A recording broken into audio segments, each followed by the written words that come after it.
안녕하십니까, 함재봉입니다. 한국 사람 만들기 27강이 되겠습니다. 제가 제목을 개신교는 왜 생겼나 이렇게 한번 잡아봤습니다.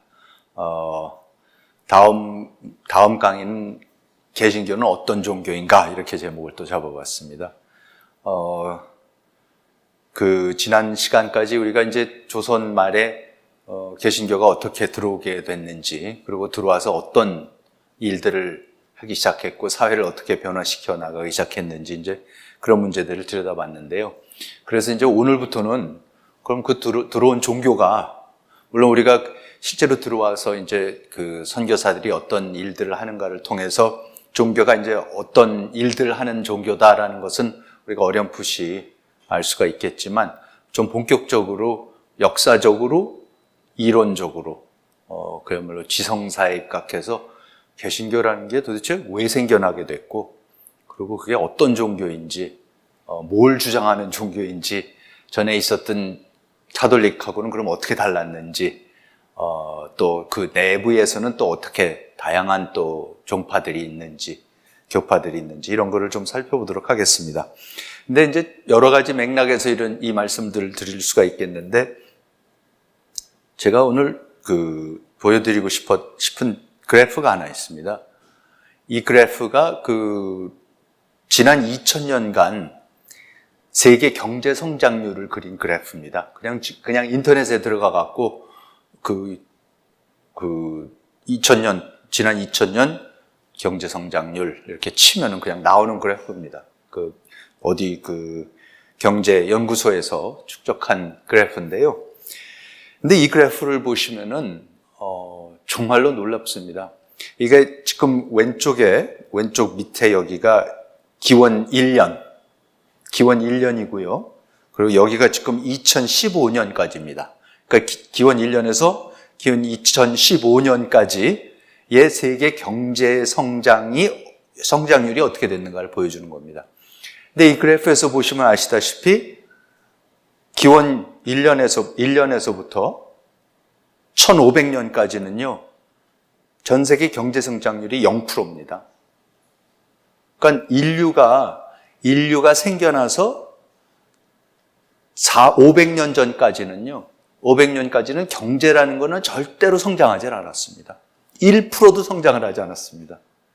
그러니까 똑같은 농사 짓고 똑같이 찢어지게 가난하고, 뭐냐면 뻔하거든요. 농업경제라는 거는 뻔합니다. 그렇지 않습니까? 그러니까 농업경제라는 건 간신히 먹고 사는 경제입니다. 그건 동서고금을 막론하고, 잘 먹고 잘 사는 사람들은 어떡합니까?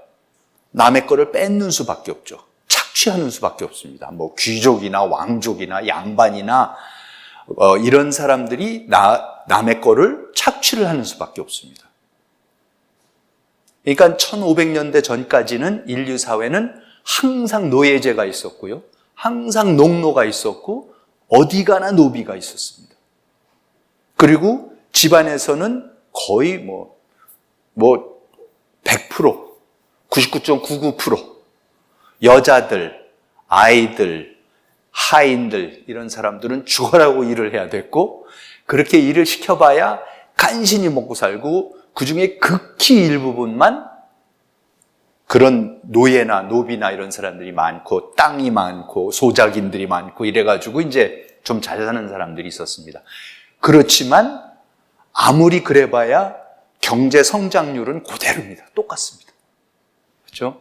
그러니까 이제 똑같이 먹다가 기근이 들고 흉년이 들고 무슨 병이 들고 그러면 이제 또 인구가 확 줄었다가, 그랬다가 이제 다시 좀 먹기 시작하면은 또 인구가 늘었다가. 그렇지만 농업 생산 방식이라는 게 뻔합니다. 아무리 뭐를 누려봐야 똑같은 논 한마직에서 나오는 쌀의 양은 대략 비슷했습니다. 그래서 인류 역사가 1500년대까지는 0%였습니다. 근데 이 그래프를 보세요. 이게 1500년대, 1600년대, 1700년대, 1800년대, 1900년대에서부터는 어떻게 됩니까? 기하급수적으로 올라갑니다. 그래서 지금 현재는 100트릴리언이니까 100조 달러 전 세계 2015년 현재 전 세계의 총 생산량이 100조 달러 정도입니다. 우리나라가 지금 얼마인가요? 한 1.5조 되는 거 아닌가요? 그렇죠?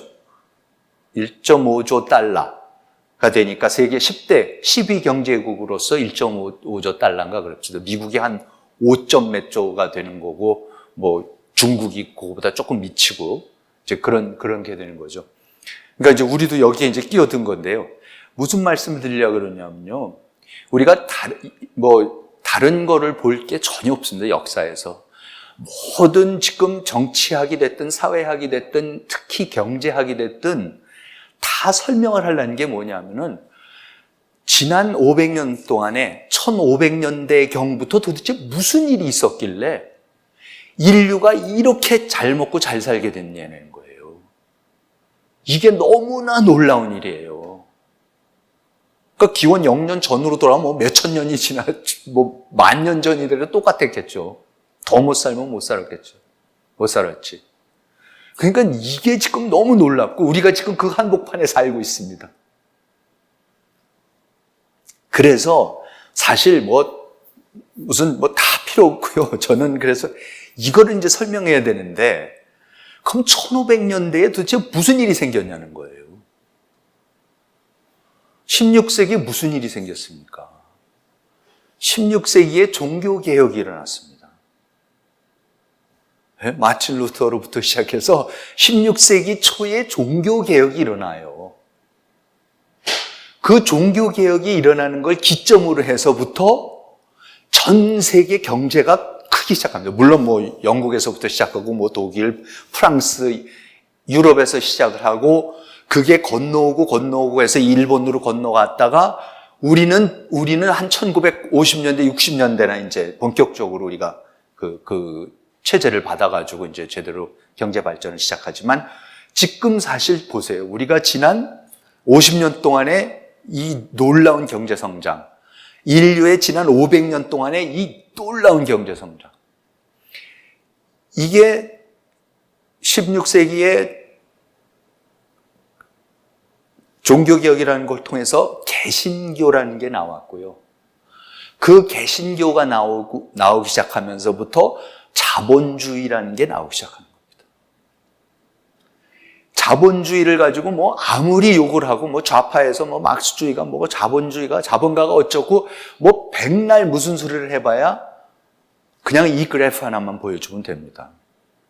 자본주의 때문에 그렇게 좌파에서 싫어하는 그렇게 착취하고 뭐 차별하고 어쩌고저쩌고 한다라는 그놈의 자본주의 때문에 세계 경제가 이렇게 크고 있습니다.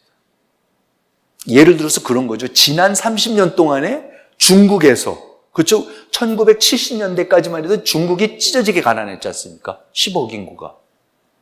그렇죠? 그러니까 1달러, 하루 평균 그 1달러 갖고 사는 유엔에서 규정하는 최빈곤층 계층이었었어요. 근데 지금 어떻게 됐습니까? 30년 자본주의를 하더니 어떻게 됩니까? 거기서 6억 명이 절대 빈곤에서 탈출을 했어요. 30년 동안. 그러니까 이 그래프가 이렇게 올라가는 겁니다. 6억 명이요. 네? 그러니까 지금 우리는 무슨 다른 얘기를 할 게 없는 겁니다. 이거를 설명해야 되는 거고 이게 어떻게 가능했고 이게 어떻게 유지를 할 수 있느냐만 보면 되는 겁니다. 그러니까 다른 정말 그런데 그러니까 두 가지죠. 16세기에 일어난 게 종교 개혁이 일어났고 그리고 그 이후로부터 자본주의가 나오기 시작해서 본격적으로 이제 그래프도 보시면 슬슬 올라가기 시작하고 18세기, 19세기부터 가기 시작하고 뭐 20세기 들어오면 이제 완전히 폭발적으로 이제 성장을 하게 되는 거죠. 그러니까 이 근대 자본주의 이 폭발적인 거를 어떻게 설명할까 하는데 그건 뭔가 종교개혁하고 관련이 있고 종교개혁을 통해서 나온 게 전에는 없던 뭔가가 나왔는데 그게 개신교라는 이상한 종교인데 그 종교하고 이 자본주의하고는 무슨 연관관계가 있지 않겠느냐라고 연구를 해서 유명한 태제를 낸 사람이 막스 베버라는 사람이고, 그 사람이 프로테스탄트 윤리와 자본주의 정신이라는 책에서 자본주의가 어디서 생겼냐, 왜 이렇게 폭발적으로 세상이 경제가 갑자기 성장을 하기 시작하느냐, 이게 뭔가 개신교라는 거하고 연관이 있지 않겠느냐라는 태제를 갖고 나오기 시작한 게 그게 막스 베버의 유명한 프로테스탄트 윤리 태제입니다. 저는 이게 절대적으로 지금 맞다고 생각합니다. 오른쪽에 있는 사람이 이게 이제 막스 베버고요. 이게 그 원래 나왔던 막스 베버의 프로테스탄트 윤리와 자본주의 정신이라는 책이고, 왼쪽은 나중에 이제 미국 정치 설명드릴 때 말씀드리겠지만 토크윌이라는 프랑스 사람입니다. 이 사람이 1820년대에 미국에를 잠깐 건너가요. 젊은 청년일 때, 31살 때 미국에 건너가가지고 한 90일 미국을 9개월 동안 미국을 다니고, 그러고는 돌아와서 프랑스 귀족 출신인데요. 근데 이 사람이 이제 책을 쓴 책 제목이 미국의 민주주의라는 또 유명한 저서입니다. 근데 그 책에서 1810년대, 20년대에 미국을 보고 와가지고요, 이 미국이란 나라는 도대체가 자기가 알고 있는 유럽하고 너무 다른 이상한 나라다. 이 비결이 도대체 뭐냐? 근데 거기서 이 사람이 말한 게 뭐냐면, 핵심적인 게 뭐였냐면요, 자기가 살던 프랑스에서는 1789년에 프랑스 대혁명이 일어나서 바스티유 감옥에 가서 루이 16세랑 마리 앙투아네트가 처형을 당하고 자유평등 박해해갖고 이제 굉장한 프랑스 혁명이 일어났지 않습니까? 미국은 1776년에 그 전에 미국 독립혁명이 일어났었고요. 근데 자유평등 박해의 이 프랑스 혁명을 경험했던 그 나라의 젊은 귀족이 미국에 와서 보면서 제일 놀란 게 뭐냐면요, 미국은 정말로 이상하다. 프랑스에서는, 자기가 알고 있는 유럽에서는 자유라 그러면은 종교와 반대로 간다. 종교가 뭔가 개인을 억압하는 거라고 생각을 해서 종교를 없애야지, 미신이라고 해서 없애야지 개인의 자유가 나온다고 생각을 한다. 과학정신, 계몽주의 정신, 이 모든 거는 뭔가 종교적인 거하고는 반대되는 거다. 그래서 종교를 자꾸 없애야지만 개인의 자유, 계몽, 인간의 이성, 이런 게 발달한다고 보는 게 유럽식, 프랑스식 계몽주의다. 이제 볼테르, 이런 사람들이 이제 맨 그런 얘기를 합니다. 우리도 흔히 그렇게 생각을 많이 해요. 이 뭔가 종교는 미신적인 거가 있고 비이성적이고 비합리적인 거다. 그리고 인간을 이렇게 족쇄로 하는, 뭔가 맹목적으로 뭘 믿게 하는, 맹신하게끔 하는 등등등등의 얘기. 그래서 대표적으로 그 전통에서 나오는 게, 그 좌파 전통에서 나오는 게 막스주의 같은 데서는 종교를 인민의 아편이라고까지 하지 않습니까? 그래서 절대 못 믿게 하죠. 그러니까 사회주의 국가에서는 지금도 종교를 못 믿게 하는 거 아닙니까? 그런데 토크윌이 미국에 갔더니, 미국이란 나라는 너무 이상한 게, 미국 사람들 같이 교회 열심히 다니고 미국 사람 같이 종교적으로 열정적이고 맨날 교회만 가고 성경만 읽고 열정적인데, 이 사람들 같이 자유를 누리고 만끽하는 사람들이 또 없더라는 거예요. 그래서 미국이란 나라는 자기는 여태까지 자유하고 종교라는 거는, 신앙이라는 거는 반대로 가야 되는 거, 둘 중에 하나, 양자택일을 해야 되는 걸로 알았는데, 미국에서는 이게 이상하게 같이 간다는 거예요. 근데 사실 우리가 지금 미국을 봐도 그래요. 유럽에 가면요, 유럽에는 프랑스, 제가 저도 올해 한 2년 그때 유네스코 있을 때 가서 살아보고 그랬지만, 프랑스는 그 아름다운 성당들 다 비어 있습니다. 믿는 사람 거의 없습니다. 유럽에선 종교가 완전히 죽었어요, 진짜. 대륙에선 특히. 근데 미국을 가면 어떻습니까? 미국은 여전히 종교가 살아있어요. 살아있는 정도가 아니죠. 점점 더 근본주의까지 이제 나오면서 이런 걸 보면은 그렇게 다릅니다, 사실은. 근데 이제 토크윌이라는 사람이 그걸 보고, 미국의 자유, 미국의 민주주의하고 그 미국의 이 종교하고가 이게 도대체 왜 같이 갈 수 있느냐? 같이 가는 정도가 아니라, 자기가 보니까 미국 사람들은 그거를 둘을 띄워놓고 생각할 줄을 모른대요. 자유하고 종교가 다른 거라고 아예 생각을 안 하는데요. 같은 거로 생각한대요. 그게 참 놀라운 얘기입니다. 근데 생각을 해보면은, 우리 다 그렇게 생각을 하고 있어요, 사실은. 특히 교회 나오신 분들 다 그렇게 생각해요. 근데 바깥에서 봤을 때는, 잘못 봤을 때는, 특히 유럽적인, 프랑스적인, 계몽주의적인 맥락에서 이렇게 봤을 때는 종교적이면 뭔가 비이성적이고 맹신하고 이런 걸로 생각하죠. 그러니까는 지금 말씀드린 게 뭐냐면 막스 베버 같은 사람이 얘기한, 간파한, 아니 인류가 어떻게 맨날 찢어지게 가난하게만 간신히 배풀칠을 하거나 아니면 잘 살려면 착취하는 수밖에 없이 살아왔었는데 1500년대부터 시작해갖고는 폭발적으로 경제가 성장하기 시작하면서 이제는 모두가 잘 먹고 잘 살 수 있는 것이 현실화가 될 수 있는 이 시스템이 도대체 뭐냐? 그 시스템을 연구하다 보니까 그거는 프로테스탄티즘이고 그중에서 이제 칼뱅주의라고 이 사람은 이제 특히 지목을 하지만 그거하고 그 다음에 토크빌이 미국에 가서 미국의 이 자유민주주의라는 거는 너무나 역동적인데 이 사람들은 이 자유민주주의라는 거하고 기독교, 개신교하고를 뛰어놀 줄도 모르고 똑같은 걸로 생각한다.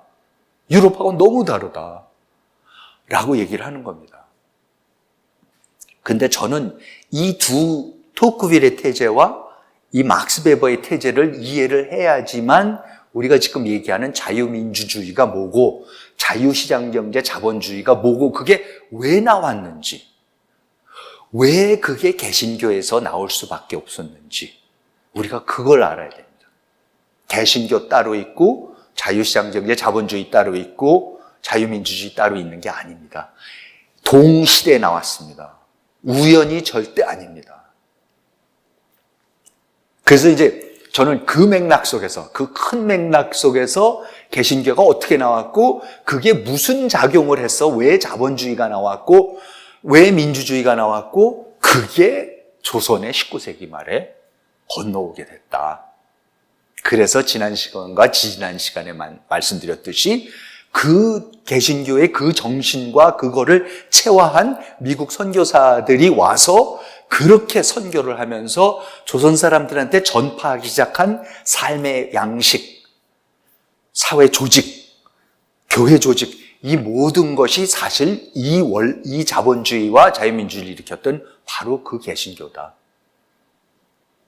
라는 것을 이제 말씀드리려고 하는 겁니다. 이 슬라이드 보시면요. 이게 지금 맨 왼쪽 위에 빨간 게 스위스의 깃발입니다. 이 가운데가 이게 네덜란드입니다. 그리고 이제 미국이고, 왼쪽 밑에 파란데 이렇게 X자로 하얗게 된 게 이게 스코틀랜드입니다. 그리고 오른쪽에 하얀 바탕에 빨간 십자가 있는 거, 스위스랑 거꾸로죠? 이건 잉글랜드입니다. 그리고 이제 오른쪽에 여기 이제 태극기인데요. 근데 스위스, 네덜란드, 미국, 스코틀랜드, 잉글랜드. 이 나라들의 공통점이 뭐냐? 이 나라들이 공통점이 도대체 뭔가? 한번 생각해 보시면요. 우선 하나는 굉장히 잘 사는 나라들이에요, 다. 아주 잘 사는 나라들이에요. 그리고 두 번째는 뭐냐면요. 자유민주주의가 아주 굉장히 잘 되는 나라들이에요. 자유민주주의가 확실하게 뿌리 내려 있는 나라들입니다. 그러니까 시장경제 무지 잘하고 자유민주주의 강하게 뿌리 내려 있고 그런데 이 5나라가 전부 다 개신교 칼뱅주의 나라들입니다. 에서 시작한 나라들입니다. 대한민국도 거기에 끼는 건지 어떤 건지 하여튼 제가 끼는 것 같기도 하고 그래서 제가 이제 지난 시간에 말씀드리는 친미 기독교파가 이제 형성되는 과정에 대해서 우리가 이제 이 태극기가 이 다른 국기들하고 같은 페이지에 올라갈 수 있는 건지 한번 이제 보려고 하는 겁니다. 자, 그래서 이런 큰 틀 속에서 자, 그러면 이제 본격적으로 도대체 그럼 이 개신교라는 게 왜 갑자기 15세기에 나왔는가? 이 뭐길래 왜 15세기에 나왔는가를 보도록 하겠습니다. 우선 개신교 얘기를 하려면 당연히 가톨릭 얘기를 잠깐 또 해야겠죠. 로마 가톨릭 교회라는 거는 1000년 동안, 그렇죠? 16세기, 1500년대 마틴 루터, 장 칼뱅 이런 사람들이 나올 때까지는 1000년 동안 뭡니까? 1000년 동안 유일교회, 유일사상이었습니다. 유럽에. 나라들이 아무리 갈라져가고 봉건 영주들로 갈라져서 프랑스, 잉글랜드 100년 전쟁을 하고 뭐라고 해도 전부 다 뭡니까? 가톨릭 국가들이었습니다. 한 종교로 다 통일이 되어 있었던 국가들입니다. 그리고 이 1000년 기가 막힌 조직과 전통과 그리고 그 가톨릭 세계를 떠받쳐준 그 사상가들을 제가 그냥 이름만 적어놨는데 아우구스티누스, 보에시우스, 아시스의 프란치스코, 토마스 아퀴나스, 단테, 에라스무스, 토마스 모어. 그러면 유럽의 지성사의 최고봉은 이것도 아주 극히 일부 리스트인데요. 최고의 지성인들은 전부 다 이 가톨릭 이론, 신학, 그 체제를 떠받드는 이론들을 만들어냈던 저술들을 했던 대사상가들입니다. 정말 엄청난 작업들을 해냈던 대사상가들입니다. 그런데 왜 1000년 된 교회가 왜 이렇게 엄청난 사상가들이 떠받치고 있던 지적으로 모든 면에서 떠받들고 있던 이 교회가 도대체 왜 몰락을 하게 됐느냐? 왜 여기에 도전하는 개신교라는 게 나오게 됐느냐? 그걸 이제 우리가 살펴봐야 됩니다. 제가 헬조선, 조선말이 아비규환 같았다. 거기에 개신교 선교사들이 왔을 때의 그 감동, 감격, 그리고 그 해결책, 그 개신교 선교사들이 보여준 그 헐벗고 굶주리고 가난한 사람들한테 게으를 수밖에 없고 정말 아무 희망이 없고 그냥 술 먹고 담배 피고 이러던 사람들, 그 도박하고 이러던 사람들한테 어떤 삶의 형식, 양식을 줬는가 이 말씀을 드렸지 않습니까? 유럽에서 똑같은 일이 벌어지는 겁니다. 사실은. 중세말, 그러니까 이게 무너지기 시작할 때, 가톨릭 교회가 무너지기 시작할 때의 상황이 정말로 지옥 같았습니다. 1315년에서 1322년에 유럽에 대기근이 일어납니다. 그래서 유럽 인구의 10에서 15%가 감사합니다. 보통 기근이 나면요, 어느 한쪽 지방에 기근이 납니다. 그럼 이제 다른 쪽 지방에는 풍년이 있어서 거기서 이렇게 구호 물자를 갖다 날릴 수도 있고 식량을 배급해 줄 수도 있고 그런데 이때는 이 7년 기근은 전 유럽이었답니다. 어딜 가나.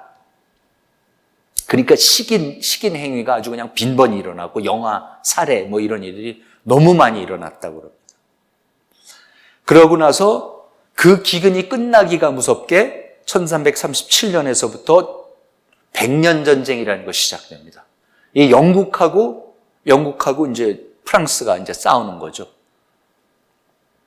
그 이유는 다음 기회에 말씀을 드리겠지만 드릴 수 있으면 드리고요. 근데 어쨌든 100년 동안 싸웁니다. 100년 동안 싸우는데 주된 싸움의 무대가 어디입니까? 프랑스입니다. 이 100년 전쟁이 잔다르크가 나와가지고 그 활약하고 하는 바로 그 전쟁입니다. 근데 프랑스라는 게 뭐냐면 가보신 분들은 아시겠지만 곡창입니다. 곡창. 유럽의 아주 곡창입니다. 한복판에 가장 비옥하고 지금도 프랑스의 농산물은 최고입니다.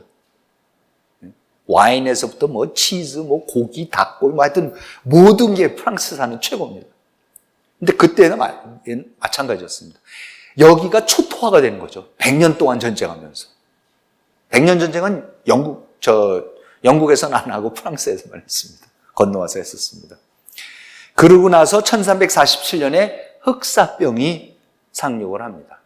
그러니까는 대기근에, 전쟁에, 그러니까 사람들이 약해질 대로 체력이 약해질 대로 약해지고 영양실조가 극에 달하고 식량이 딸리고 하는 최악의 상황에서 흑사병에 건너옵니다. 그래서 흑사병하고 전쟁하고 이런 것이 겹치면서 14세기에 프랑스 인구의 50%가 없어집니다. 인구의 반이 죽습니다. 노르망디에서는 4분의 3. 노르망디가 이제 특히 또 영국하고 프랑스 바로 그 접경 아닙니까? 그러니까 전쟁 많이 하는 데입니다, 거기가. 프랑스하고 영국하고. 그 다음에 파리의 인구가 3분의 2가 죽습니다. 영국 인구 전체적으로 20에서 33%가 감소를 하고요. 유럽 전체는 50에서 60%가 죽습니다. 상상이 가십니까? 인구가 반이 기근과 흑사병, 전쟁으로 죽는다는 거예요. 그래서 그 당시에 나온 그 일반 사람들 사이에 대유행을 했던 이 당스 마카브르, 이 죽음의 춤이라는 뭐 인형극도 있고, 요새도 뭐 할로윈 같은 때 보면 이렇게 그 해골 이렇게 해갖고는 애들이 까만 옷에 해골 이렇게 한 거 입고 다니고 하는데, 이 당스 마카브르라는 게 이때부터 유럽에서 나오기 시작합니다. 이 죽음한테 이제 죽음 앞에서 우리가 꼼짝없이 지는구나, 당할 수가 없다라는 이제 이런 얘기가 나옵니다. 그래서 이제 정말로 초토화가 됩니다.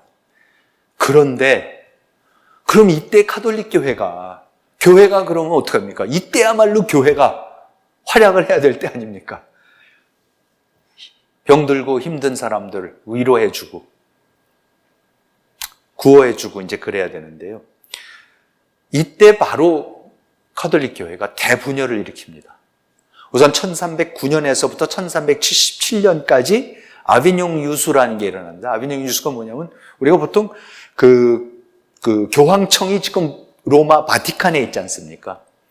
1309년에서 1377년까지는요, 교황청이 로마를 떠나서 프랑스 남부의 아비뇽이라는 도시로 갔어요. 그래서 교황들이 아비뇽으로 이사를 갔어요. 그래서 70년 동안 그냥 아비뇽에서 계속 교황들이 나왔습니다. 그래가지고 그러고 나서 결국은 78년에 이래서는 안 되겠다 그래갖고 다시 로마로 돌아옵니다. 교황청이. 그래서 돌아와서 돌아온 용감하게 이제 그걸 다시 결정을 내려서 온 교황이 1년 만에 서거를 하니까, 그 다음 교황이 이제 선거를 통해서 당선이 되지 않습니까? 그랬더니 프랑스에서 70년 동안 세력을 굳혔던 추기경들하고 프랑스에서 그 추기경들이 우리 따로 교황 뽑을래. 그래서 따로 자기네들끼리 뽑아갖고 아비뇽에 가서 교황을 따로 앉혀놓습니다. 그래서 교황이 둘이 됩니다. 그래서 1378년부터 교황이 2명이 됩니다. 1409년에는 피사 공의회라는 걸 열어가지고요, 둘 다 그만두고 제3자를 뽑자라고 공의회라는 걸 통해서, 대회를 통해서 결정을 하는데, 그래서 3사람을 뽑았더니 나머지 2사람이 그만두지 않겠다, 3사람이 마음에 안 든다. 그래서 교황이 3이 됩니다. 결국은 이게 1414년에서 1418년에 콘스탄스 공의회라는 걸 통해 가지고 간신히 정리가 돼서 이제 한 사람으로 다시 정리가 되는 거죠. 그래서 아직도 가톨릭 교회에서의 그 교황의 명단을, 역대 명단들을 찾아보면은 안티포프라는 게 따로 명단이 있습니다.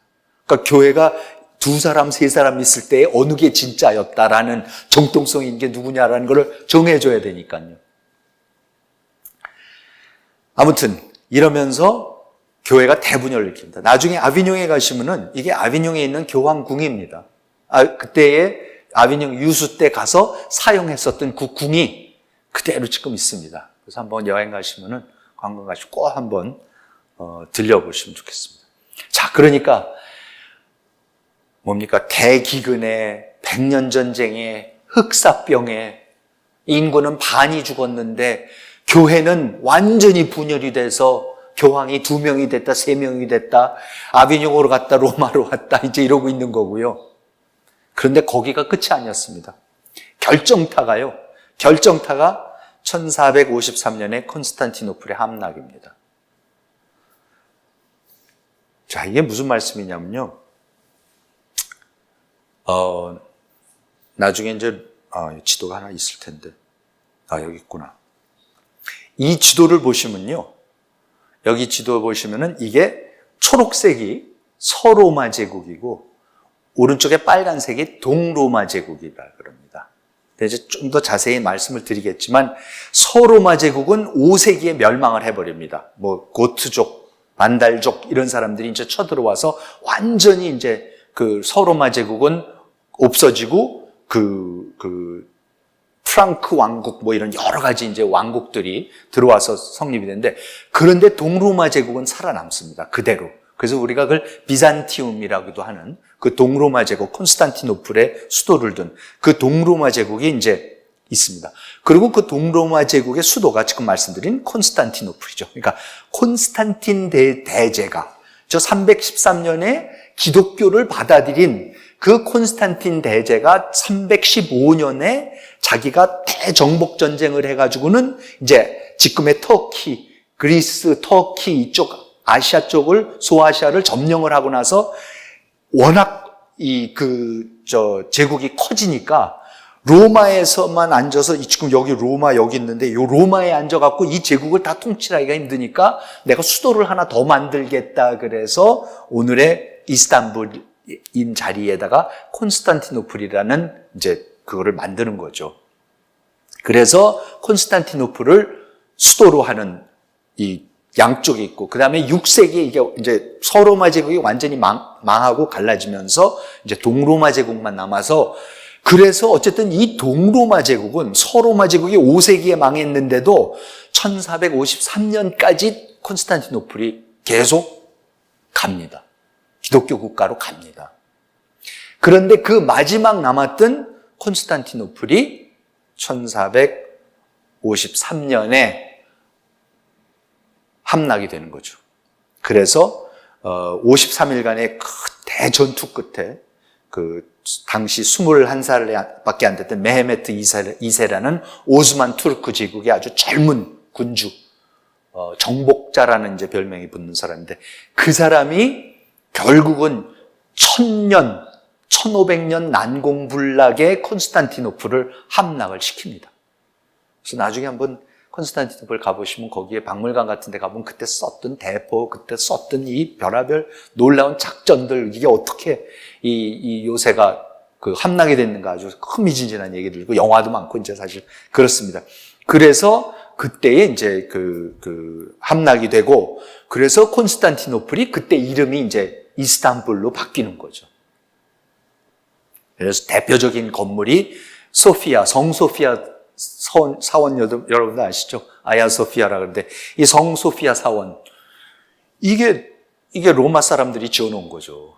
동로마 제국에서 지은 건데 메헤메트 2세가 이슬람이 점령을 하고 나서는 어떡합니까? 그대로 사용을 합니다. 그래서 아직도 지금도 그 소피아 성당에 가서 보면은 천장에 비잔틴 기가 막힌 모자이크로 만들어 놓은 예수상 이런 것들이 다 아직도 그대로 남아 있습니다. 장관입니다, 아주. 작년에 한번 갔었는데, 집사람하고 갔었는데, 코로나 와중에 거기가 아직 그게 안 돼 있어서 가갖고 너무 잘 구경을 했어요. 관광객이 하나도 없더라고요. 그래서 텅 빈 성소피아 사원에서 그걸 보기까지 했었는데 아무튼 그래서 그걸 점령하고 나서 이 사람들이 건물을 그대로 놔두고요. 유일하게 바꾼 게 요 네 모퉁이에 탑을 세우는 겁니다. 이게 미나레트라고 이게 이슬람 사원에 꼭 세워놓는 그 탑들입니다. 그래서 저는 사실 전에는 이 건축물이 이스탄불에 있기 때문에 이게 이슬람식 건축물인지 알았어요. 근데 보니까 이게 로마네스크, 전형적인 로마네스크 건축 양식이고, 오히려 이슬람이 이거를 나중에 따라 하더라고요. 로마네스크 양식을. 아무튼, 그러니까는 동로마 제국까지도 이제 완전히 멸망을 해버립니다. 그리고 이게 지금 방금 말씀드렸던 21살짜리 정복자 메헤메트 2세의 초상화고, 그리고 이제 또 이스탄불 가시면은 볼 수 있는 그 사람이 짓기 시작했던 톱카프 기가 막힌 궁이 또 화려한 궁이 있습니다. 그런데 이걸 왜 말씀드리냐면요. 정말로 하나님의 일하시는 게 놀랐어요. 자, 그러면 동로마 제국까지 망해서 그나마 남아있던 동방교회가 완전히 이제 몰락을 하게 되고, 수도가 몰락을 하게 되고, 이쪽에서는 흑사병에다가 백년 전쟁에다가 서방교회는 완전히 분열이 되어 있는 상황에서 다 망할 것 같죠. 그런데, 그리고 이제 이 콘스탄티노플을 점령하고 나서부터, 이때부터 이제 오스만 투르크 제국은 계속해서 그 유럽을 위협을 하게 됩니다. 그래서 사실 그 유럽 사람들이 이 투르크 제국을 갖다가 막는 일이 그 다음 200년 동안에 아주 큰 일이죠. 그러니까는 나중에 술레이만 2세는 비엔나 바로 앞에까지 가죠. 그리고 비엔나 앞에까지 가서 비엔나를 함락은 못 시키지만 비엔나가 사실은 거의 최전선입니다. 그리고 그 와중에서 이 이슬람 군대를 유럽에서 발칸 반도 사람들이 그렇게 막느라고 애를 쓰고 별의별 일들이 다 있었는데 그 중에서 대표적으로 아주 유명했던 그 기독교를 지켜내기 위해서 이슬람군으로부터 지켜내기 위해서 아주 맹활약을 해서 이름을 떨쳤던 사람이 드라큘라라는 공작입니다. 카운트 드라큘라가 이때 나오는 사람입니다. 그러니까 그 피를 상징하는 그 사람이 우리가 드라큘라 영화에 나오는 그 드라큘라가 바로 이 이슬람으로부터 기독교 세계를, 서방 세계를 지켜내겠다고 했던 그 사람이 이제 또 드라큘라이고 그렇습니다. 그러니까 참 많은 얘기들이 이제 섞여 있는데요. 자, 그런데 이 이스탄불의 함락이 이게 놀라운 서유럽의 놀라운 운명입니다. 콘스탄티노플의 함락 때문에 르네상스가 일어납니다. 다시 태어나죠. 유럽이 다시 태어나게 됩니다. 자, 그게 왜 그러느냐? 이게 그 유명한 라파엘이 그린 그 플라톤의 아카데미라는 저기죠. 그 그림이죠. 가운데에 소크라테스하고 플라톤이 걸어가는가, 뭐 유클리드 있고 톨로미, 뭐 여러 가지 이제 사람들이 있는데, 이게 무슨 말씀이냐면 아까 이제 보여드린 지도입니다. 서방교회가 그 서로마 제국이 몰락을 하고 나서 로마는 어쨌든 서방에 있으니까요. 로마에 그냥 있으니까 로마 카톨릭 교회에서는 내내 라틴말을 씁니다. 그렇죠? 그게 라틴, 그 로마 쪽이니까. 그래서 영어로 라틴 처치라고 아예 그러죠. 라틴 처치라고 그럽니다. 그러니까 로마 카톨릭 교회를. 그런데 이 로마 카톨릭 교회에서는 결국은 500년 내에 그 로마가 망한 다음에 완전히 야만인들한테 점령당하고 소위 말하는 암흑 시대로 이제 들어가기 시작하면서 라틴 말밖에 못하게 되고 그리스 말을 완전히 잊어버리게 됩니다. 그래서 15세기 때쯤 되면 서유럽에서는 그리스어를 하는 사람이 하나도 없습니다. 지식인들 가운데도 하나도 없게 됩니다. 반면에 이쪽 동방교회, 소위 그리스 정교회 우리가 하는 그리크 오르토독스, 그게 이제 동방교회죠. 그러니까 동로마 제국은 지금 어디니까 발칸반도, 그리스 이쪽을 중심으로 해갖고 소아시아로 가니까 여기는 완전히 그리스어권입니다. 그러니까 이 사람들은 계속 그리스어를 사용을 합니다. 그러니까 나중에 그 예를 들어서 어디죠? 나중이 아니구나. 그 클레오파트라가 그리스 사람입니다. 그러니까 이집트의 여왕이지만은 그 그 멧돼지 할아버지가 알렉산더 대왕의 오른팔 톨로미였었고, 그 사람이 알렉산더가 죽은 다음에 이 원정한 이집트를 물려받아갖고 거기서 이제 왕조가 나온 게 톨로미 왕조입니다. 그러니까 이집트도 전부 다 그리스어였었고요. 그리스 세계였었고, 뭐 그리스 자체는 물론이고. 그러니까 이제 동방교회는 그리스어.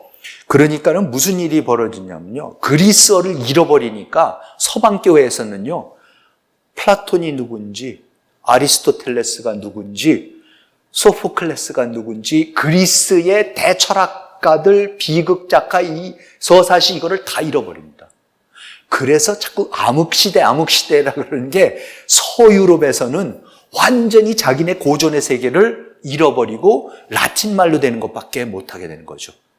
교회에서 하는, 그나마 교회가 교육을 유일하게 하고 있고 글 읽는 사람들이 성경을 가지고 라틴 말로 쓴 성경을 가지고 하는 사람들이 그나마 있으니까 라틴어로만 된 그 문명을 간신히 유지하는 게 서유럽이었으면 동방교회, 비잔틴 이쪽에서는 동로마 제국이 있는 데서는 그 그리스 문명을 그대로 이어받아 갖고 엄청난 그 문명이 거기서 계속 꽃을 피웁니다.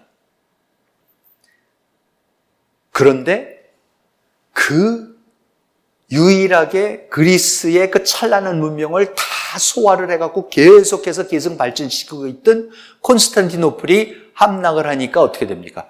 함락을 전후로 해서 그쪽에 있었던 기독교 지식인들, 모든 사람들이 전부 다 자기네 책들을 들고 그래도 이슬람 밑에 있는 것보다는 서방으로 가야 되겠다 그래서 유럽으로 건너오기 시작을 합니다. 그래서 그리스 책들을 전부 다 가지고 또 건너오기 시작합니다. 그래서 예를 들어서 1453년 시칠리아의 지오반니 아우리스파라는 책 장사하는 사람은 콘스탄티노플에서 230종의 그리스 서적들을 갖고 옵니다. 이런 사람 아주 대표적인 사람이지만 그때에 대량으로 그리스 서적들이 옵니다. 그래서 이때에 유럽에서 완전히 잊혀졌던 아이스큘러스, 소포클레스, 그 다음에 플라톤 이런 저작들이 처음으로 이제 다시 나타나기 시작합니다. 그러니까 이제 문제가 뭡니까? 그리스어를 배워야죠. 그러니까는 르네상스라는 건요, 이 사람들이 서유럽 사람들이 그리스 말을 다시 배워갖고 완전히 1000년 동안 잊어버렸던 고대 그리스의 플라톤, 아리스토텔레스, 소포클레스 어쩌고 하는 이 사람들의 문명을 재발견을 하는 게 그게 르네상스입니다. 불어로 르네상스, 네상스라는 게 태어난다라는 거, 르네상스 그러면 다시 태어나는 거죠. 다시 문명이 서방에서는 없어졌던 그 그리스 문명이 이제 다시 태어나서 르네상스가 이제 일어나게 됩니다. 그래서 르네상스와 인문주의와 종교개혁이 동시대에 일어나는 겁니다. 이게 있으니까, 이런 게 있으니까 이제 설명을 드리겠습니다. 근데 우선 그냥 우리가 흔히 아는, 잘 아는 르네상스 하면 딱 생각나는 다빈치, 라파엘, 미켈란젤로 이 사람들하고요, 마틴 루터하고 장 칼뱅 다 동시대 사람들입니다. 똑같은 시대에 살았어요. 그러니까 전부 다 이 사람들이 뭘 할 줄 알아요?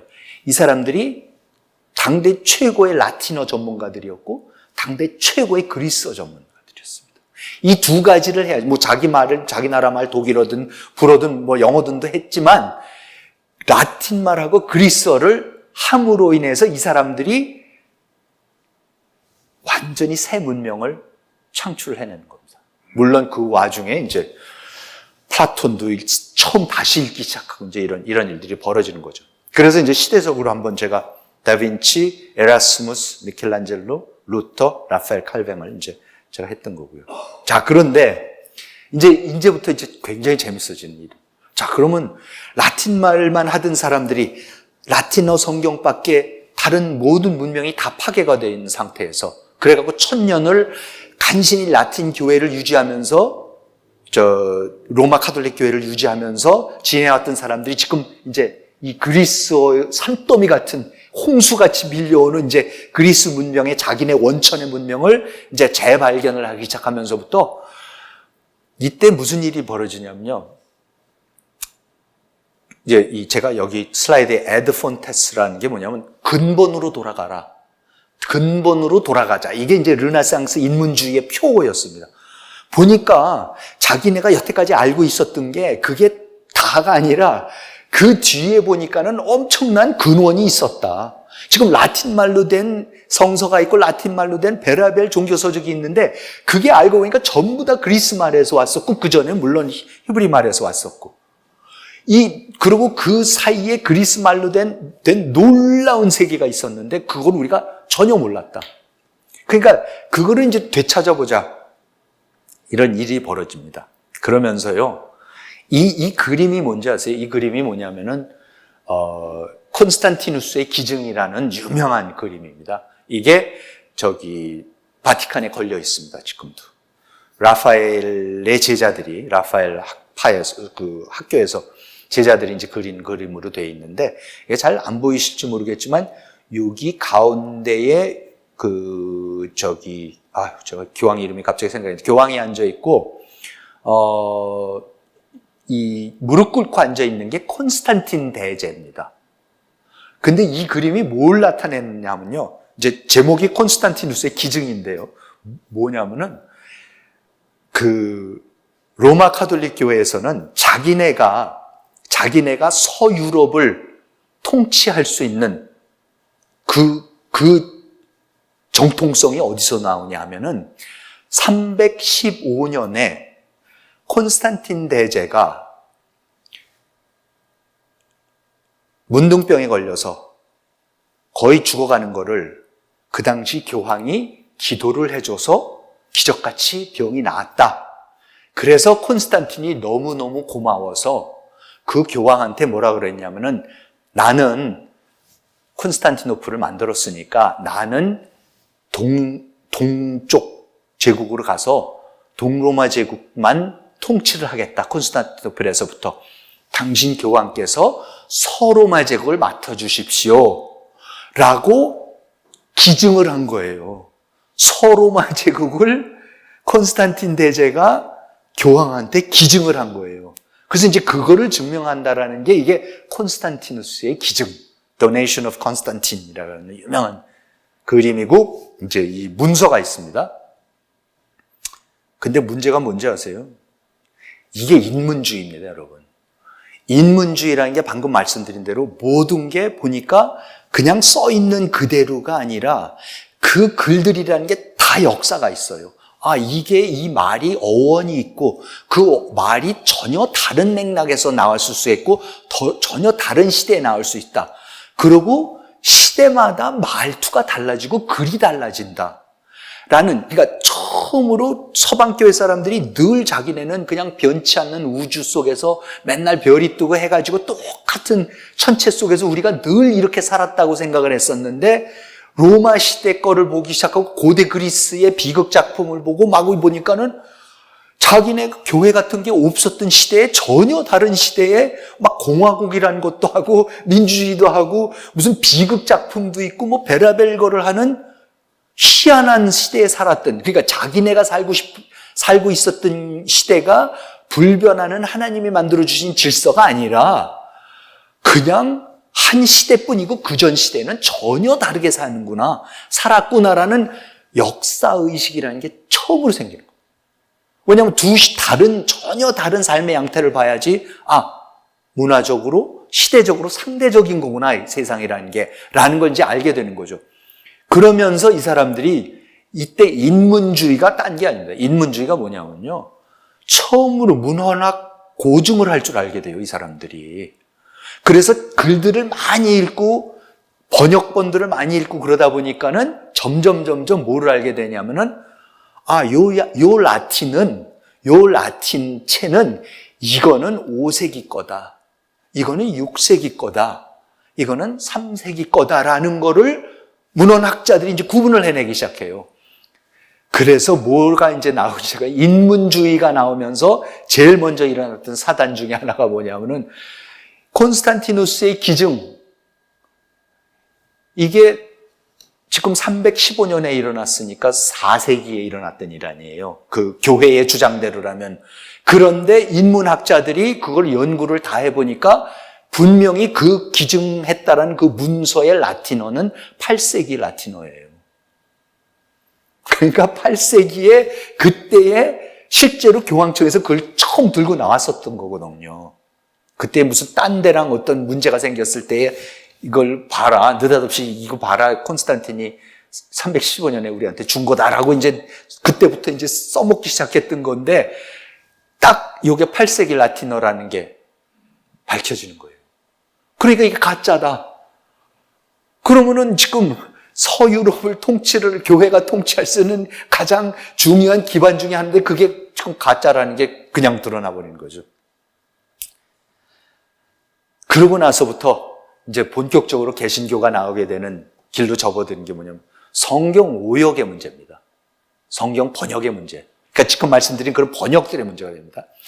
중세 카톨릭 교회가요, 유일하게 딱 한 사람의 성경만 썼습니다. 이에로니무스라는, 제로니모, 영어로는 제롬, 우리말 제롬이라고도 하고 이에로니무스라고도 하는 라틴 말로는 그렇게 발음을 하지만, 이에로니무스라는 4세기의 학자가 그리스 말을 하고 라틴 말을 해서 그거를 처음으로 성경을 라틴 말로 번역한 사람입니다. 그게 4세기였는데 그 4세기부터 지금 종교개혁이 일어나는 16세기까지 그 성경만 봤어요, 유럽에서는. 근데 이게 여러분, 그게 사실 별로 우리가 저기 할 수 있는 게 지금 아직 인쇄라는 게 안 나왔습니다. 그러니까 그때는 성경을 어떻게 해야 되는 거예요? 손으로 필사하는 수밖에 없습니다. 그러니까 성경을 여러 본을 만들 수가 없어요. 정말로 귀중한, 소중한 극소수의 사제들만 볼 수 있는 아주 소중한 거. 그렇죠? 그래서 우리가 아는 그 중세 아주 기가 막히게 그려서 만든 그런 성경책들이 이제 있지만 수량이 아주 극히 이제 제한되어 있었던 거죠. 그렇지만은 어쨌든 그때의 이에로니무스가 번역한 그 성경을 vulgata, vulgate, 영어로 vulgar하다라는 게 이렇게 세속적이다, 이런 걸 vulgar하다 그러는데 어쨌든 vulgate라는 게 이제 그 라틴 말이고 그걸 이제 vulgata 그러는데 vulgata 성경이라고 대중 라틴 성경이었습니다. 그러면서 1450년대부터 처음으로 누구죠? 구텐베르그의 인쇄술이 나와서 처음으로 성경이라는 게 이제 인쇄가 되기 시작하고, 여러분, 인쇄라는 게 나와야지 표준이라는 게 생기기 시작해요. 사람이 손으로 하나하나 베끼기 보면 무슨 실수를 해서 뭘 할지 알 수가 없는 거죠. 그 기준이라는 게 없어요. 스탠다드 버전이라는 게 없는 건데, 인쇄술이 나오면서 이제부터 이게 나오기 이제 시작했었습니다. 그런데, 성경은 라틴어로 번역되기 전에 히브리어에서 그리스어로 번역이 됐었습니다. 기원전 2세기경에 제일 처음에 구약이 완성된 게 70인령이라는 그리스어 구약 성서가 완성이 됩니다. 이것도 이집트의 왕 프톨로메이 2세가, 그러니까 그 사람도 이제 알렉산더 대왕의 부관의 이제 후손이죠. 그 사람이 유대인들 보고, 유대의 지식인들 보고 당신들의 그 모세 오경이라는 거를 그리스어로 번역을 해라. 그래서 이제 그거를 70인의 전통에 의하면 그 70인의 유대인 랍비들이 자기네 히브리 말로 된 그 모세 오경을 갖다가 이제 그리스어로 번역을 했다. 그게 이제 최초의 구약 성서가 되는 겁니다. 그리고 이제 그거를 이에로니무스가 라틴 말로 이제 번역을 한 겁니다. 그리고 그 번역한 거를 지금 1000년 넘게 이제 서방교회가 읽고 있었던 거죠. 그런데 아까 말씀드린 대로 르네상스가 일어나고 인문학이 일어나니까 이 모든 학자들이 전부 다 이제는 라틴 말만 하는 게 아니라 뭐예요? 그리스 말을 이제 다 배웠거든요. 플라톤도 읽어야 되겠고, 아리스토텔레스도 읽어야 되겠고, 어쩌고 하니까는. 그래서 이제 그리스 말을 하게 되고, 라틴 말을 하게 되니까 이 사람들이 전부 다 그리스 성경을 갖다가 읽을 수가 있게 되는 거죠. 원래 기원전 2세기 때 거부터. 그래서 이제 읽기 시작하는데 이때에 엄청난 오류들이 이제 발견되기 시작하는 거예요. 그동안에 완전히 이거는 하나님의 말씀이다, 진리의 말씀이다라고 붙잡고 있었던 그 성경이 오역투성이라는 게 이제 밝혀지기 시작해요. 근데 그 전에 이제 하나 재밌는 게, 예를 들어서 이때의 그리스 말로 된 성경을 읽었을 때의 사람들의 이제 그 감동이, 제일 감동스러웠던 것 중에 하나가 그거래요. 바울 사도의 서간을 그리스 말로 처음 읽었을 때. 근데 그게요, 그 라틴 말에는 바울이 굉장히 점잖은 라틴 말로 점잖게 편지 쓰고 점잖게 이제 했었는데, 그리스 말, 원래 이제 했었을 거 아니에요, 그 사람이. 원래 그 그리스 말로 보니까는 정말 굉장히 걸지게, 이 양반이 굉장히 걸지게 아주 강하게 논쟁하고 막 이러는 그 살아있는 사도 바울의 그게 드러나더래요. 그러면서 완전히 그 인간화가 되기 시작하는 그 라틴, 천년 라틴의 그 아주 그냥 그 찌든 어떤 그런 게 아니라 그런 좋은 면도 나왔지만은 자, 이제 대표적으로 오역이 나오는 게 이런 게 나옵니다. 이게 지금 바티칸에 가시면은 교황청 바티칸에 가면 교황 율리우스 2세의 묘입니다. 그 안에 있는 묘인데 그 묘를 율리우스 2세가 이제 미켈란젤로를 데려와서 여러 가지 일을 시켰던 유명한 교황이죠. 그래서 이제 미켈란젤로가 그 교황의 묘를 기가 막히게 이제 치장을 했고 그 묘 앞에 요 가운데가 이게 이제 그 유명한 모세상입니다. 그래서 이제 그 모세상이 있고 이렇게 좀 확대를 한 건데요. 근데 이 여러분 모세의 머리에 지금 뭐가 보이세요, 이게? 뿔이 있습니다, 지금. 모세의 머리에 뿔이 있는데 왜 뿔이 있냐, 모세 머리에. 그게 왜 그런지 아세요? 이에로니무스가 그리스 말로 된 성경을 라틴 말로 번역을 하는데 그리스 말에 모세가 시나이 산에 올라가서 하나님으로부터 십계명을 받고서 다시 내려왔을 때에 그때에 산 밑에서 기다리던 사람들이 모세를 보니까 모세의 머리 뒤에 빛이 나더라. 광채가, 헤일로가 있더라. 라고 그게 원래 뜻인데 이에로니무스가 4세기에 번역해서 1000년 동안 지금 서방교회가 쓰고 있던 그 불가타 성경에는 뭐라고 했는지 아세요? 뿔이 나 있다고 돼 있어요. 왜? 그리스어로 뿔이라는 말하고 그 광채라는 빛이라는 말하고 뿔이라는 말하고 뭔가가 어원이 같은 데가 있대요. 그래서 그거를 이에로니무스가 광채가 났다고 번역을 해야 되는 거를 뿔이 났다고 번역을 했어요. 그래서 유럽 사람들이 서방교회 내내에서는 진짜 모세가 머리에 뿔이 난 줄 알았어요. 그러니까는 미켈란젤로가 모세상을 만들 때에 모세 머리에 뿔이 나게 만든 거예요. 성경 번역이 잘못돼서. 그러니까는 이 교회의 위신이 뭐가 되겠습니까? 교회의 권위가 이런 거가 이제 다 드러나기 시작하는 거죠. 그래서 드디어 1516년에 완전히 이제 개신교 종교개혁으로 건너가는 아주 결정적인 다리를 놔주는, 본인은 안 건너가지만 에라스무스라는 유명한 인문학자가 나옵니다. 이제 로테르담, 네덜란드의 에라스무스고, 아직도 뭐 유럽 사람들한테는 가장 훌륭한 지식인의 상징으로 되어 있고, 유럽 대학에 보면 에라스무스 프로그램이라는 게 있어서, 그게 뭐냐면은 유럽에 있는 대학생들은 아무 대학이나 갈 수가 있습니다.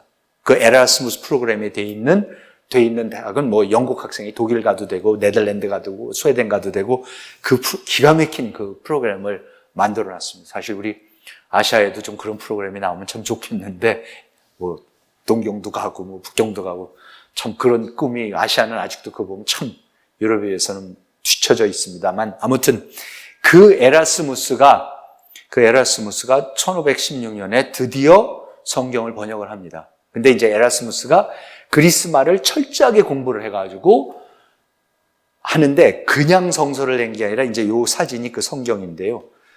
이 성경의 놀라운 점이 최초로 뭐냐면, 왼쪽에는 그리스어, 오른쪽에는 라틴어. 그래서 아예 비교해라. 내 번역이 맞는지 틀리는지 비교해라. 라고 아예 자신 있게 번역을 이렇게 해서 신약 성서를 1516년에 그리스어, 라틴어로 번역을 해서 냅니다, 이 사람이. 그런데 이제 거기에 나오는 오류들입니다.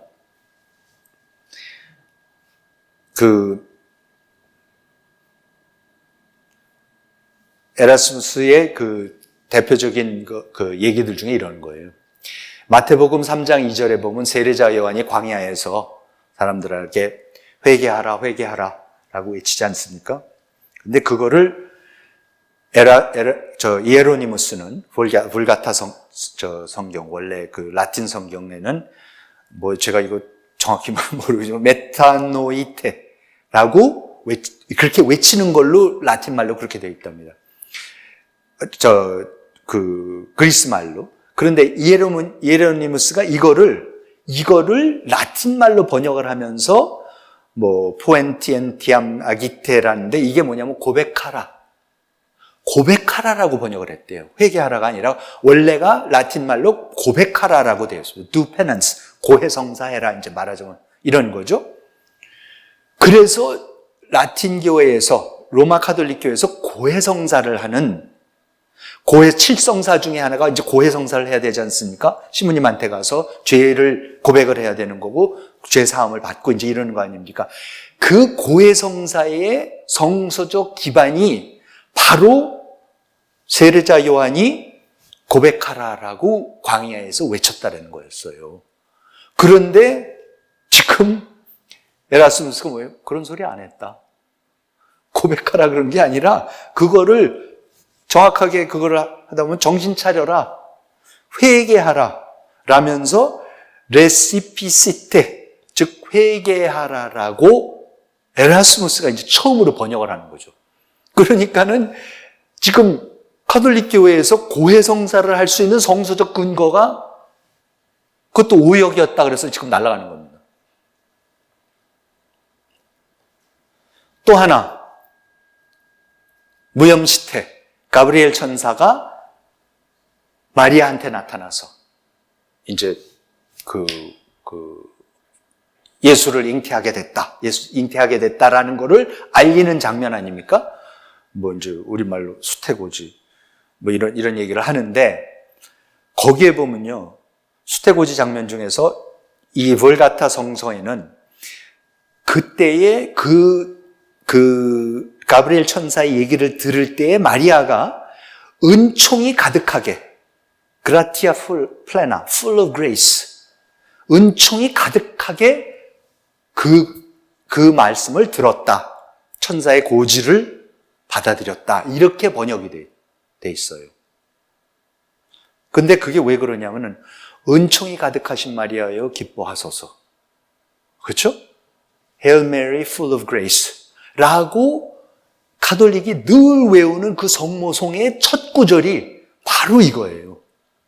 이 성경에서 지금 가브리엘 천사가 마리아를 만났을 때에 마리아 보고 예수를 잉태하게 될 거라는 얘기를 들었을 때에 마리아가 은총이 가득한 모습으로 그 얘기를 들었다라고 이제 이에로니무스가 번역을 해놓은 거를 에라스무스가 오역이다.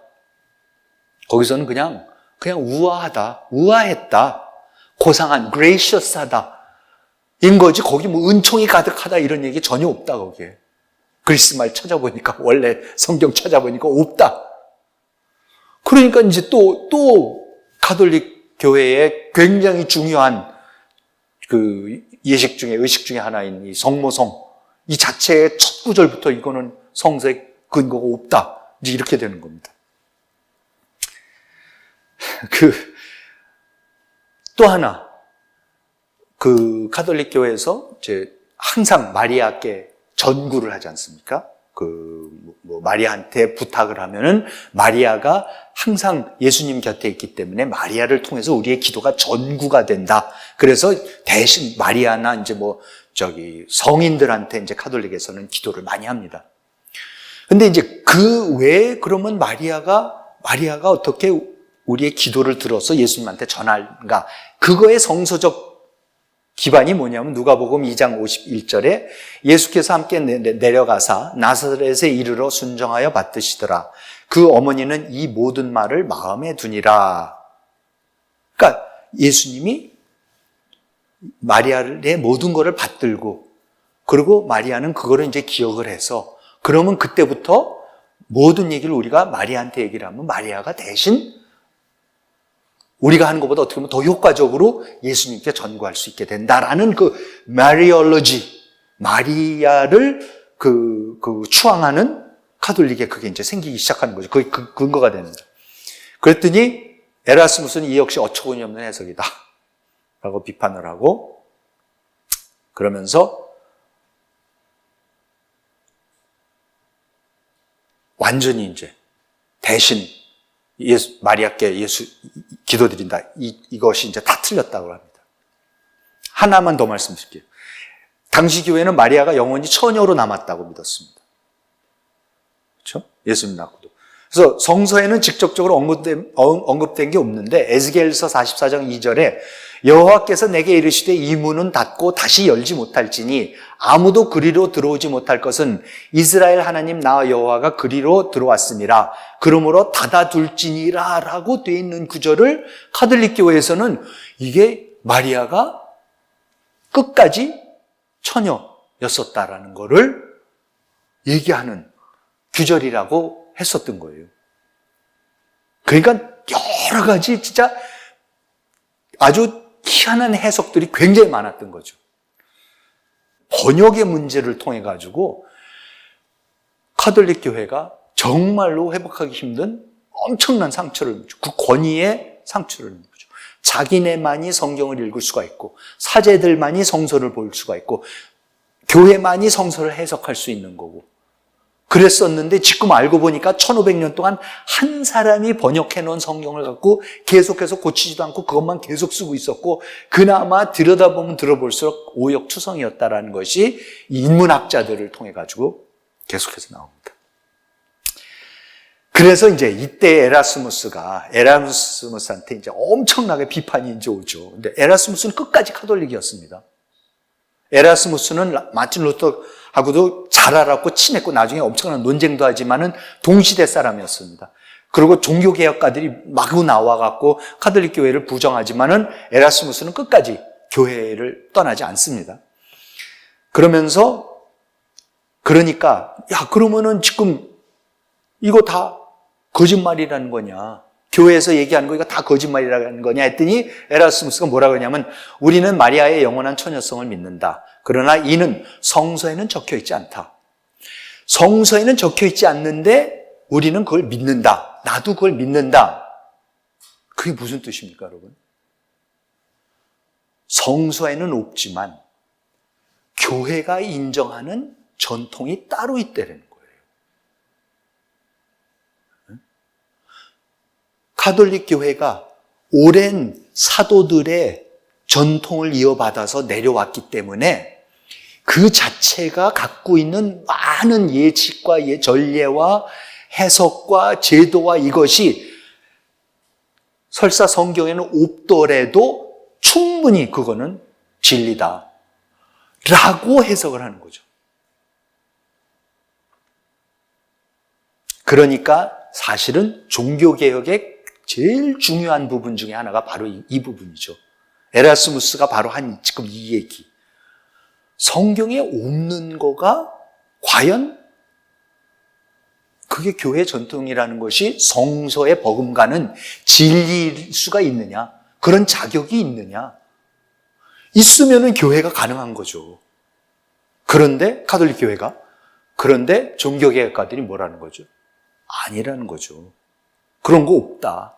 그러니까 그 유명한 마틴 루터부터 나오는 솔라 피데, 솔라 그라시아, 솔라 스크립추라, 성서에 있는 것만이, 은총만으로, 그렇죠? 성서에 없는 거는 아니다라는 거예요. 그게 종교개혁의 큰 시발점이 됩니다. 성서를 처음으로 읽기 시작을 하니까 사람들이 다 읽기 시작을 하거든요. 이제 성서를 일부 사제들만 읽는 게 아니라. 그러니까는 1522년에 마틴 루터가 성서를 독일어로, 신약 성서를 그 당시 보통 독일 사람들이 쓰는 독일어로 완역을 해내고 1534년에 가서는 구약까지 완역을 해내는 이 일이 얼마나 무서운 일이었었다라는 거. 교회의 전통을 교회의 권위를 그걸 완전히 뒤집어 버리는 겁니다.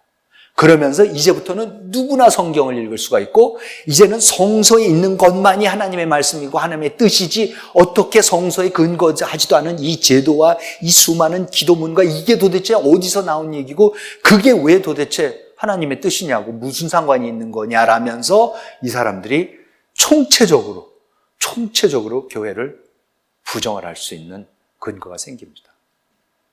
그러니까 우리나라에서도 개신교 선교사들이 들어와서 한글을 발견해서 한글을 재창제를 해서 그야말로 다시 띄어쓰기, 가로쓰기 뭐 다 만들어가지고는 그걸 성서를 번역을 해갖고 내서 우리의 그 문자 해독률을 높여주기 시작하고 이제 그런 거. 그러면서 그런데 그 똑같은 과정이 유럽에서 500년 전에, 400년 전에 똑같이 일어났습니다. 그리고 그 과정이 그게 종교개혁이라는 겁니다. 그러면서 카톨릭 교회의 권위가, 1000년 된 카톨릭 교회의 권위가 무너지기 시작합니다. 그래서 성서 해석권의 권위의 상실, 중세교회의 성서적 근거가 무너지고 성서 해석권을 빼앗기고 구원의 문제라는 것이 성서만을 통해서냐 아니면 구원이라는 것이 교회를 통해서 과연 가능하느냐. 교회를 통해서 가능하다고 봤으니까 중세교회가 있었죠. 교회를 통해서 구원이 가능하지 않으면 중세교회가 왜 있겠습니까? 그러니까 그 문제에 봉착하게 되면서 교회가 이제 본격적으로 무너지기 시작합니다. 다음 시간에는 이제 바로 그 문제, 이 구원의 문제를 갖다가 교회가 어떻게 담당하고 있었고 그것이 왜 무너지게 되는가를 논의하도록 하겠습니다. 시청해 주셔서 감사합니다.